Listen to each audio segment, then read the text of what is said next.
Assalamualaikum warahmatullahi wabarakatuh. Nepangkeun nami abdi Audi Atifadela Prila di kelas 12 opat absen 8. Ayeuna abdi bade ngareview sareng ngabuka 2 paket anu atos abdi galeus sate acana. Anu kahiji nyaeta paket lotion anu merekna ti Scarlett Whitening. Jeung nu kadua nyaeta paket lotion anu merekna ti Nivea. Ayeuna hayu urang buka.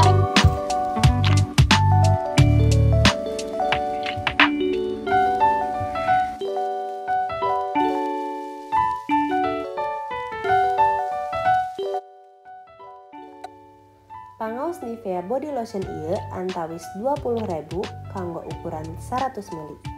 Upami anjeun bade ngagaleuh, anjeun tiasa kalayan gampil mendakan produk Nivea body lotion di supermarket.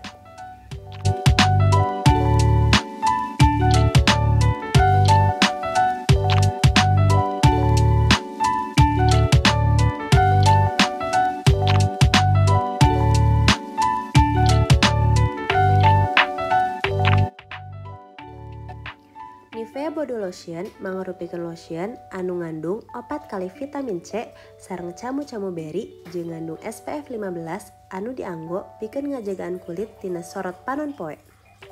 Mangpaat lainna nyaeta bisa nyegerkeun, ngalembabkeun, jeung bisa ngalembutkeun kulit. Kalayan Nivea gaduh formula khusus supados teu karasa lengket tina kulit.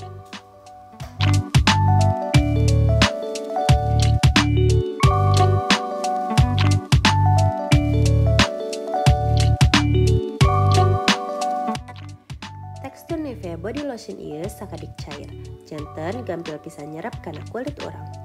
Anjeun oge bisa ngarasa nyaman saenggeus nerapkeun kana kulit.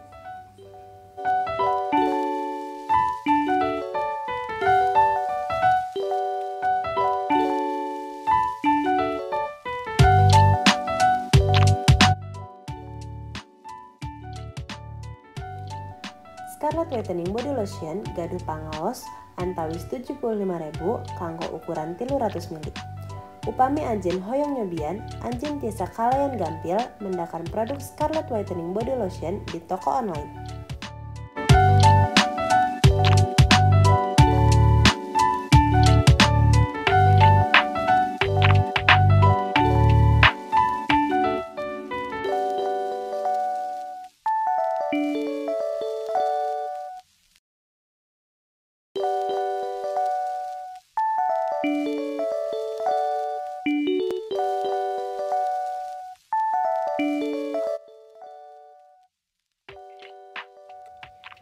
Body lotion ti Scarlett Whitening ieu ngandung glutathione sareng vitamin E anu sae pisan sareng efektif ngabantosan ngajaga kulit salira.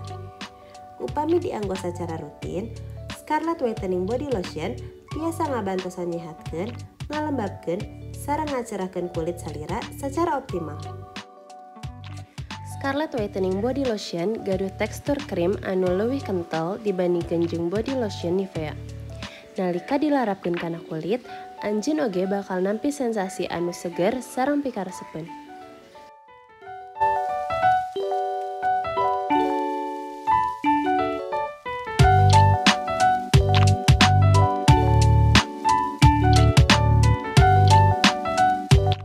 Sakitu wae video unboxing sareng review ti abdi. Hapunten bila aya cariosan anu lepat. Wassalamualaikum warahmatullahi wabarakatuh.